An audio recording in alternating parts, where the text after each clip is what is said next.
Have you ever been on a plane? Maybe you're getting some work done, editing a document in one app, no problem. But then you switch over to another app and suddenly it's totally useless without Wi-Fi?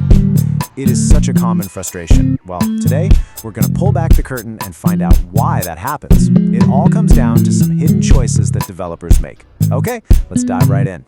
You know, this isn't just some minor annoyance. It's actually a window into the entire design philosophy of the software we use every single day. The choice between working offline and having all these powerful cloud-connected features, well, it's a massive trade-off, and understanding it can completely change how you pick your tools. So to really get to the bottom of this, we first need to talk about a huge shift in how we even get our software. I mean, we've gone from buying software in a box at a store to just accessing it through the cloud. And this model has a name, SaaS. SaaS, or Software as a Service, is a really simple, but honestly a game-changing idea. Instead of buying a program and owning it forever, you're basically renting it. The company that makes it handles all the messy stuff behind the scenes. You know, the servers, the updates, the security, and all you have to do is log in through your browser.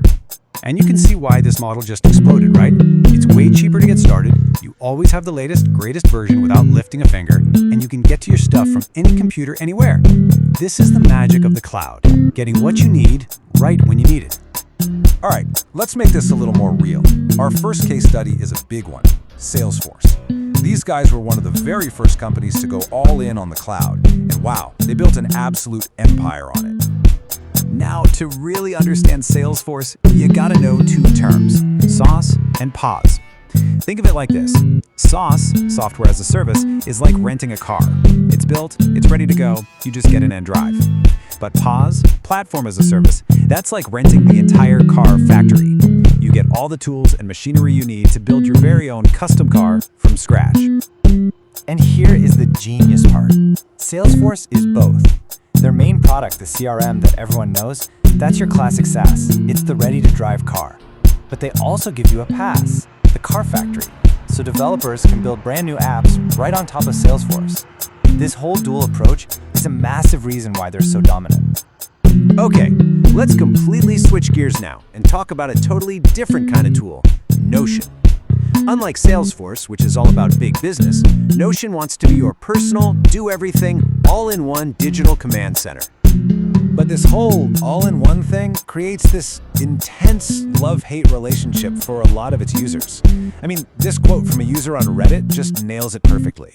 Notion is absolutely exhausting, but absolutely irreplaceable. If you've used it, you probably know exactly what they mean. And that really gets to the core of the problem. When you try to be everything for everybody, you run the risk of not being the absolute best at any single thing. It's the classic jack-of-all-trades, master-of-none scenario. I mean, just look at this breakdown. For pretty much every single thing Notion does, whether it's managing tasks or taking notes, there's another app out there that specializes in just that one thing, and you could argue does it better. It's the ultimate trade-off. Do you want the convenience of one tool for everything, or the raw power of a specialized tool for each job? Okay, so now we've got our two very different examples, Salesforce and Notion. Let's bring it all back home to our original question. Why can you use one on that airplane and not the other? Well, the answer starts with something that seems really simple: how you actually use them. Notion is a native app that you install on your computer and your phone. It's built for a local-first experience. Salesforce, on the other hand, is mostly a website you go to. It's built to be cloud-first. And that one difference changes everything for offline news. In Notion, you can do pretty much whatever you want when you're offline. Write, edit, organize, and it all just magically syncs up later. But with Salesforce, the offline mode is incredibly basic. It's really just for peeking at a few recent things you looked at. Just how limited are we talking?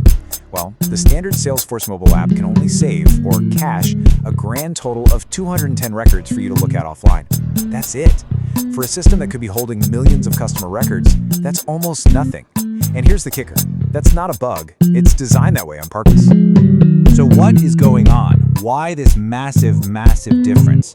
Well, it all comes down to how these two apps think about your data. Okay, let's use a simple idea here. Let's call it the data package. Just imagine it's a briefcase that holds all the information your app needs to work.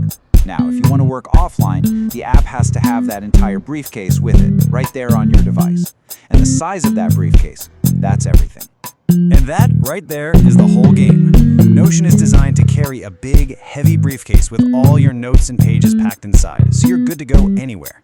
Salesforce is designed to travel super light, with maybe just a tiny little briefcase, and it just calls back to the cloud for every single piece of information it needs right in the moment. That's fantastic when you have internet, not so great when you don't. So after all this, what's the big lesson here? What should you take away? It's that these aren't just tiny technical details. They are fundamental trade-offs that have a real impact on how you get your work done every day. The trick is knowing what you're really looking for. Do you need that all-in-one convenience that a tool like Notion gives you? Or do you need the focused power of a specialized app? Do you need constant, real-time data from a cloud-first system? Or do you absolutely need the flexibility to work offline? Look, the bottom line is this: there is no such thing as the single best tool. It just doesn't exist. There's only the right tool for the job you need to do. And understanding these trade-offs, well, that's the first step to building a set of digital tools that actually finally works for you. But all this leaves us with a huge question for the future, right?